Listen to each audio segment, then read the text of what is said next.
Hello, great minds. Hope you're doing great today. Thanks for coming into joining our online conversation.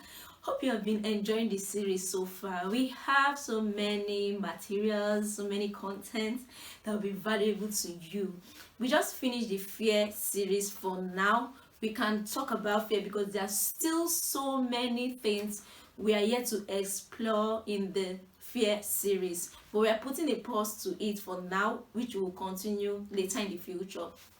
We are coming with a brand new series, yay, titled Alter the Queue. Alter the Queue. Yes, disrupt it. Disrupt it. And in case this is your first time of joining us, we are glad you came. Subscribe to our YouTube channel and check here every Monday. Don't forget to turn on your notification so you get to know when we post new videos. We have so many things that you would need to pack with you as you do life. For the returning viewers and contributors and community members, I say welcome and thanks for always staying tuned. Hope you have been empowered and you're being empowered by our content here. Yes, so Alter the Queue. This series is aimed at making you more creative. It's aimed at challenging the status quo. It's aimed at making you to think differently, to act differently, to do something that is not common. That is what this series is here to do.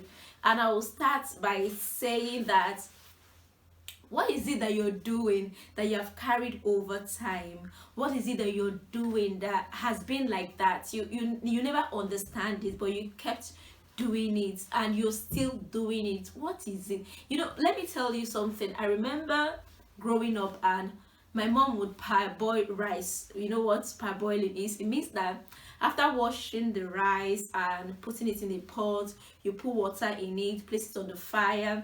After it boils, as it's boiling, you bring it down. It will boil for some minutes, then you bring it down and rewash it. You wash it again and then put it back on the fire for the second time. And I was used to this system and I'm still used to it though, but then I now alternate.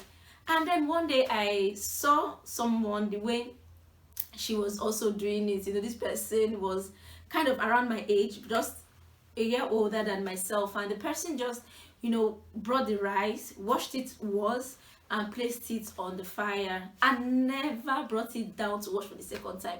So I had to ask, why is it that you didn't parboil your rice? Why is it that you didn't bring it down to wash for the second time? She said, how? This is how we boil our rice. I don't know what you're talking about and everything. I said, no, you're supposed to parboil the rice. And I said, no, this is how we are supposed to do. We are supposed to cook the rice and everything. So I decided within me, I was going back to ask my mom why we're even parboiling rice to start with. And so by the time I got back, not knowing that she herself had gone back to her mom to also ask why they don't parboil rice. When I asked my mom was like, we have to wash some starch out, like the rice have some starch and we need to wash it out so that it doesn't retain a whole lot of starch. That kind of explanation. And then by the time I saw her and I told her, look, you have to parboil your rice so that you wash out some starch. You don't have to eat all the starch and everything. And then she told me, as she asked her mom and everything, her mom said that they want to boiling the rice makes it what did she even say, makes it retains everything that it has or something like that. But what I'm trying to bring out here is that I had to go back to ask my mom, what is it that you're doing that you have been carrying over time that you don't even know why you're doing it? It's time to question the norm, to ask, okay, do I really want to keep parboiling rice or do I want to boil it straight up? Do I want to remove some starch, content of starch out of it, or I want to just take the whole starch? What exactly and why exactly am I doing what I'm doing? So you want to also apply that in other areas of your life. I remember this young guy. He would always say, oh, I don't like draw soup, I don't like draw soup and everything. And then I asked him, I said, one day I called him, I said, see, why is it that you don't like draw soup? There must be a reason. And it was when I questioned him that he actually realized that it was just a decision, not as if he had a bad experience or draw soup is bad or he cannot even eat it. He can eat it. He just decided on his own not to eat it. And there was someone else as well who said he doesn't like draw. And I was like, okay, why is it that you don't like draw soup? For those of you that are not in Africa, well, sorry, you just ask your African friends to, explain to you what we are talking about here. Yeah. So I asked him, why would you say you don't like draw soup?